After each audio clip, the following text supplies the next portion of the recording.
श्री कृष्णाय वासुदेवाय देवकी नंदनाय च नंद गोप कुमाराय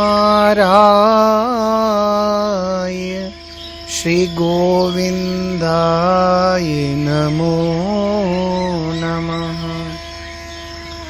भक्ति भक्त भगवंत गुरु चतुर नाम वपु एक, तिनके पगवंदन के नासहि विघ्न अनेक।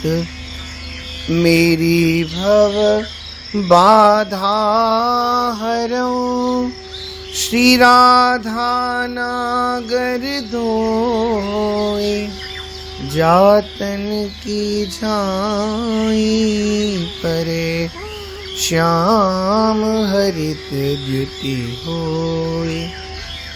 बंदो गुरु पर कंज कृपा सिंधु नर रूप हरि महा मोहतम पुंज जासु वचन रवि कर निकर। सब संतन निर्णय कियो मति, श्रुति पुराण इतिहास भजिवे को द्वही सुघर के हरि के हरिदास। श्री हरि जुआई विराजिए कथा रसिक हरिदास। तुम श्रोता भक्त मालिके तब पद रज हम दास। जय श्री कृष्ण। श्री भक्त चरितामृत के माध्यम से श्री चंद्रहास जी का चरित्र हम लोग श्रवण कर रहे हैं। जैसा कि पूर्व भाग में सुना कि जब धाय को चंद्रहास जी की माँ ने अपने लाल को सौंप करके वो स्वयं सती हो गई, तब धाय मैत्रानी का वेश बनाया। उसने शिशु चंद्रहास को टोकरी में रखकर ऊपर से दोना पत्तल रख कर के ये महल से बाहर निकले। पहरेदारों में से किसी ने इच्छा की कि चलो देख लें टोकरी में क्या है, परंतु भगवत प्रेरणा से उनके मन में घृणा उत्पन्न हो गई। जाने दो, क्यों तलाश लेनी। ऐसा ही भाव बताते हैं पन्ना का भी। चित्तौड़गढ़ के महाराजा संग्राम सिंह की वीर गति प्राप्त करने पर उनका ज्येष्ठ पुत्र विक्रम गद्दी पर बैठा, परंतु उसको राज्य कार्य में अयोग्य जानकर राजपूत सरदारों ने महाराणा के छोटे पुत्र 6 वर्षीय उदय सिंह को गद्दी पर बिठाकर उनकी सुरक्षा का भार दासी पुत्र बनवीर को सौंपा। बनवीर के मन में राज्य का लोभ हो गया, अतः उस नर पिशाच ने एक दिन यह सोचकर कि यदि मैं महाराणा के दोनों पुत्रों को मार डालूं तो राज्य का सर्वे सर्वा मैं ही हो जाऊंगा।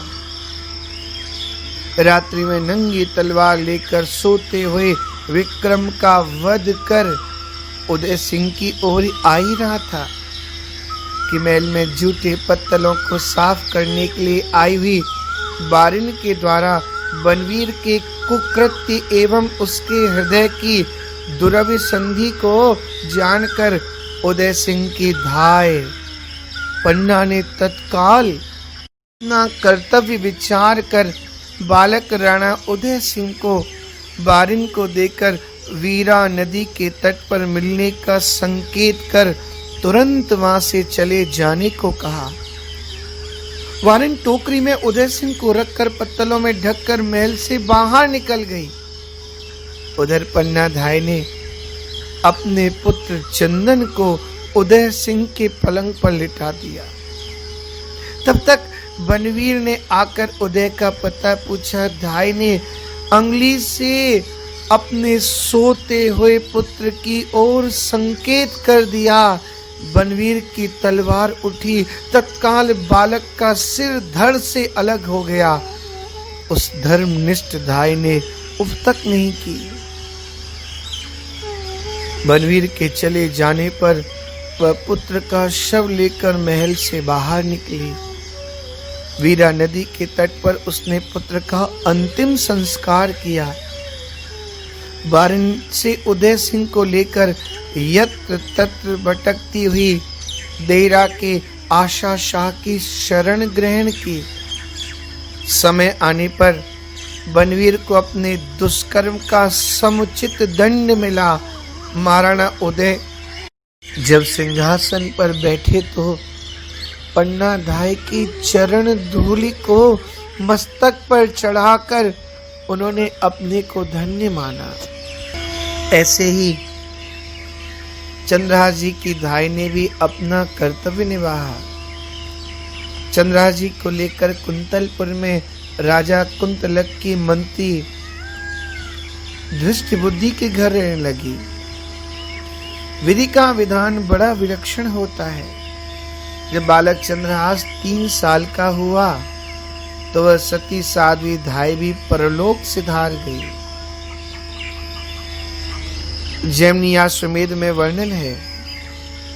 सोभर कस्त्याब्दिको गौरो लक्षणे रभिलक्षितः ततस पंचत्वमागमत्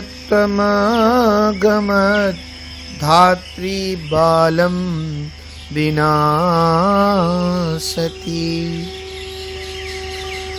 तब उस शुभ लक्षणों से लक्षित गौर वर्ण परम सुंदर बालक चंद्रहास का पालन पोषण उस नगर की वात्सल्यमयी माताएं करने लगी। और सबने अपना अपना काम ऐसे बांट रखा था। कोई स्नान करा देती, कोई बढ़िया श्रृंगार कर देती, कोई भोजन कराती, कोई चंदन लगा देती, कोई टोपी बनवा देती, कोई गोद में उठाकर बहुत बहुत प्रेम करती। इस प्रकार बालक चंद्रहास का जीवन बड़ा ही आनंदमय हो गया। सत्य तो है। जा पर कृपा राम के होई, ता पर कृपा करे सब कोई। खेले रस धुर है। जन्म से ही भक्ति के शुभ संस्कार थे, अतः बालकों के साथ खेलते भी तो रस में अर्थात भगवत संबंधी खेल खेलते। खेलहु तहु बालकन मीला, करऊं सकल रघुनायक लीला। कागभूषण लीजिए। 14 भुवनों में अव्याहत गति से परिभ्रमण करने वाले देवर्षि नारद जी एक बार कुंतलपुर में आए तो देखा एक नन्हा सा बालक आंख बंद कर ध्यान मुद्रा में बैठा है। त्रिकालज्ञ सर्वज्ञ नारद जी को समझते देर नहीं लगी। भविष्य में यह बालक भक्त भूप होगा, अतः इसे भक्ति का प्रोत्साहन देना चाहिए। यह विचार करके देवर्षि ने उस परम अधिकारी बालक को एक शालिग्राम भगवान की मूर्ति देते हुए संक्षेप में पूजन की विधि, धो के पी लेना, दिखा के भोजन पाना बता करके भगवान नाम का उपदेश कर दिया तथा श्री शालिग्राम जी के कपोल मध्य में उनको रखने की युक्ति बताकर वहां से प्रस्थान कर लिया। अब तो वह बालक की दशा ही कुछ और हो गई। चंद्रहास एकांत में बैठकर भगवान का पूजन करते, ध्यान करते, भाव विभोर होकर भगवान नाम का गान करते और नृत्य करने लगते। उस समय उनकी यह दशा, भाव दशा ऐसी मनोहारिणी होती कि नगर के लोग उनका दर्शन कर अपनी सुध बुध खो बैठते। वर्णन आया है कि जब बालक चंद्रहास तन्मय होकर कीर्तन करने लगते तो उस समय उन्हें प्रत्यक्ष दिखता था कि एक नील सरोवर, नीलमणि, नील नीरधर श्याम सलोना बालक मधुर मधुर मुरली बजाते हुए मेरे साथ नृत्य कर रहा है। इससे चंद्रहास की तन्मयता और भी गाढ़ हो जाती। ऐसा ही संयोग बन्यो। व्याख्या में वर्णन है। भाव यह है कि दृष्ट बुद्धि तो यथा नाम तथा गुण के अनुसार दृष्ट बुद्धि वाला ही था। उसके यहाँ कहाँ साधु ब्राह्मणों का सत्कार। उसका पुत्र मदन भागवत था। वह कभी कभी कोई उत्सव आदि का ब्याज बहाना बनाकर साधुओं ब्राह्मणों की सेवा करता था। आज भी ऐसे ही ब्रह्म भोज हो रहा था। कोई कुमार, उस समय ऐसा संयोग बना कि चंद्रहास समवयस्क बालकों के साथ उनको लेकर के भगवान नाम संकीर्तन करते हुए उधर ही से जा निकले। नहीं तो प्राय एकांत में ही स्मरण कीर्तन करते थे। परंतु मानस में गोस्वामी जी कहते हैं ना, तुलसी जैसी भवतव्यता तैसी मिलई सहाय, आप न आवही ताहि पही ताहि तहाँ ले जाए। बालकों की, विशेषकर चंद्रहास की अत्यंत मधुर कीर्तन ध्वनि से आकृष्ट होकर ब्राह्मण मंडली मंत्रमुग्ध होकर कीर्तन सुनने लगी।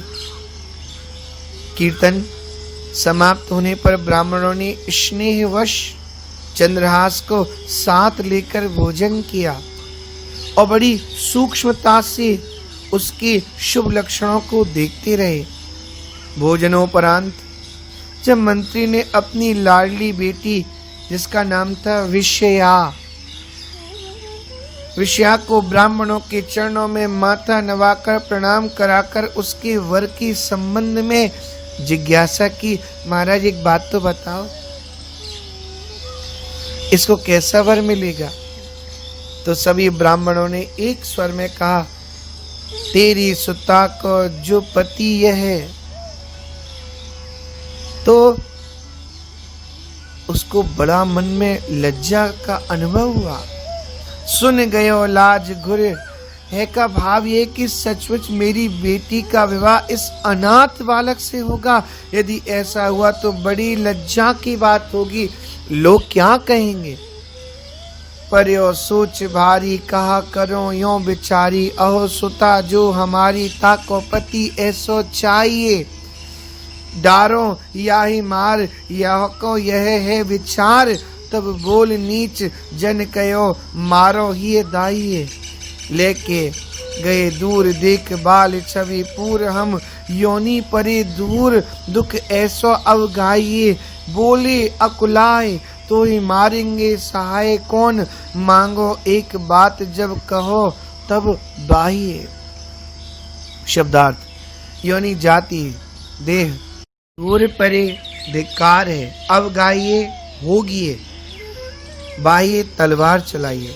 भावार्थ, दृष्ट बुद्धि बड़े सोच विचार में पड़ गया कि अहो अब मैं क्या करूं। कहाँ ये हमारी पुत्री और कहाँ वह अनाथ दासी पुत्र। सम्राट के मंत्री की कन्या की क्या ऐसी दशा होगी, उसको ऐसा पति मिलेगा? कदापि नहीं।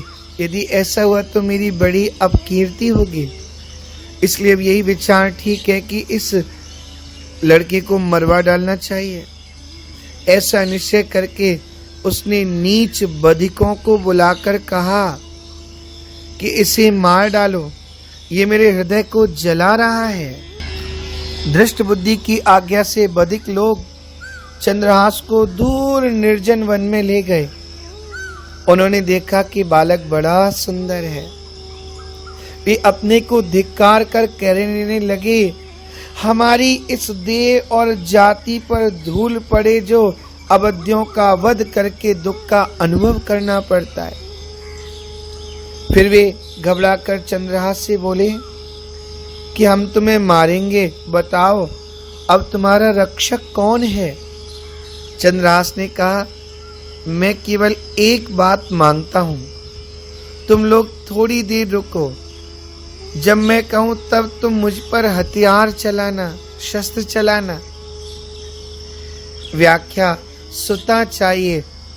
हमारी सुता इस शब्द से धृष्ट बुद्धि का मंत्री पने का अभिमान द्योतित होता है। ताको पति ऐसा अर्थात सर्वथा अनाथ, सब प्रकार से दीनहीन नहीं चाहिए। शास्त्र की आज्ञा है, जो घर बर कुल होए अनुपा, करिए विवाह सुता अनुरूपा। और पुनः सुभाषित का वाक्य है, कन्या वरीयते रूपम, माता वित्तम पिता श्रुतम, बांधवाः कुलमिच्छन्ति मित्राष्टान मित्रे जनाः। कन्या रूपवान पति, माता धन, पिता विद्या, बंधु वर्ग, उत्तम कुल और अन्य लोग बराती सुंदर भोजन और सत्कार चाहते हैं।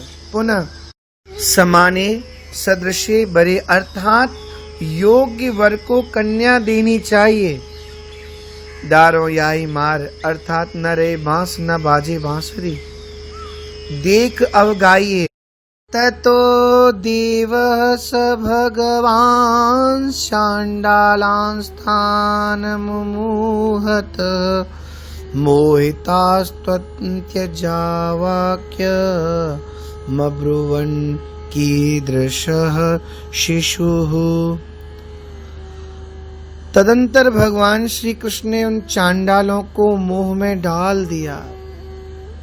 तब मोह के वशीभूत हुए वे चांडालियों कहने लगे, भाइयों ये कैसा सुकुमार बालक है, इसके नेत्र विशाल हैं, भुजाएं घुटनों तक लटक रही हैं, इसका रूप मन को चुराए लेता है। न जाने दुष्ट बुद्धि ने इसे मारने की आज्ञा क्यों दी है।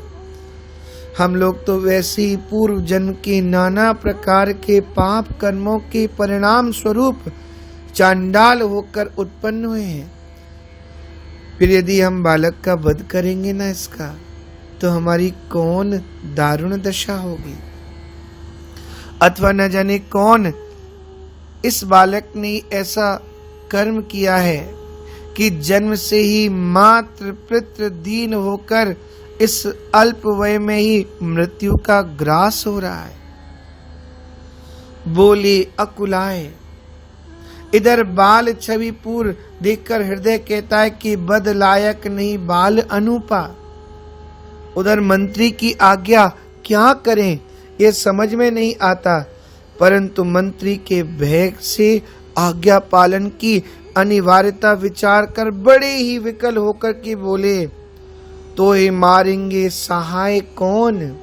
यह रीति है, जिसका वध किया जाता है उसे अपने सहायक के स्मरण का मौका दिया जाता है, अवसर दिया जाता है। अहिरावण ने श्री राम लक्ष्मण जी से भी यही बात को कहा था। हनुमत प्रसंग में आता है, तो जो अनाथ हो जाता है, जिसका कोई सहारा नहीं होता, उसके लिए अनाथ नाथ सर्वाधार श्री हरि ही नाथ बन जाते हैं, आश्रय हो जाते हैं। फिर चंद्रहास के तो वे सर्वस्व हैं। अतः चंद्रहास को विश्वास है कि जो प्रभु भारत युद्ध में राखे, बरु ही अंड सोई मोको राखी है जो राखत ब्रह्मांड। जिन राखो ऋषि यज्ञ जनक नृप को पन राखो। जिन राखो पितृ बोल काक कपटी जिन राखो। जिन राखो ऋषि सकल विकल दंडक वनवासी। जिन राखो सुग्रीव बसत गिरि त्रसित उदासी। धनुज विभीषण पग परत लंक दई सन मानिके। सो प्रेम सखा पति राखी है दीन बंधु जन जानिके। सो प्रेम सखा पति राखी है दीन बंधु जन जानिके। जिस प्रभु ने इतने सब भक्तों की रक्षा की, समस्त ब्रह्मांड को जो पालन कर रहे हैं, क्या वो मेरी रक्षा नहीं करेंगे? महाभारत का जब युद्ध चल रहा था तो बीच युद्ध के स्थान पर एक भरही पक्षी के अंडे उस युद्ध स्थल पर पड़े हुए थे और वो अंडों को तो उड़ा के नहीं ले जा सकता था, तो प्रभु से प्रार्थना कर रहा था, प्रभु कैसे भी करके मेरे बच्चों को बचा लो, मेरे अंडों को बचा लो। ठाकुर जी ने उस प्रार्थना को सुना। एक हाथी आया, उसके गले में बहुत बड़ा घंटा पड़ा हुआ था। वो घंटा आकर के अंडों के ऊपर गिरा और अंडे उसके भीतर सुरक्षित हो गए। पूरा महाभारत का युद्ध हो गया, वह अंडे उसके भीतर सुरक्षित ही रहे। नरसिंह जी जब अपनी पुत्री को समझाते हो पद आएगा, अरे मत रोबे बेटी प्यारी, तेरो भांत भरेगो गिरधारी। भारत में भर ही के अंडा जाने घंटा डार बचाए हैं। गज और ग्राह लड़े जल भीतर, गरुण छोड़ प्रभु धाये हैं। सोई लाज रखेगो तेरी, मेरो श्रीपत मदन मुरारी। तो यहाँ चंद्रहास जी इस भाव को कह रहे हैं कि जिसने वहां रक्षा की, जिन्होंने ऋषि यज्ञ जनक की प्रण को रखा, दंडकवासी ऋषि मुनि महात्माओं को रखा, सुग्रीव को बचाया, विभीषण जिसको कि रावण दशानन ने लात मार करके लंका से निकाल दिया, धनुज विभीषण पग परत लंक दई सन्मान के। सो प्रेम सखा पति राख हैं दीन बंधु जन जान के। वही प्रेम सखा, वही दीन बंधु भगवान मुझे भी बचाएंगे। ये भाव चंद्रहास जी का ठाकुर के प्रति है। सो मोको राख है जो राखत ब्रह्मांड, वही मुझको राखेगा, वही मुझे बचाएगा। जिस ब्रह्मांड को बचा रहा है, जो सब भक्तों की, संतों की, उनके आश्रित जनों की रक्षा करते, ऐसे परम प्रभु ही मेरी रक्षा करेंगे, वही मुझे बचाएंगे। ऐसा उत्तर चंद्रहास जी ने दिया। और यही प्रेम है, यही भाव है और यही विश्वास है। इसी विश्वास को जागृत करके चंद्रहास जी कह रहे हैं। आगे का भाव हम लोग अगले भाग में श्रवण करेंगे। जय श्री कृष्ण।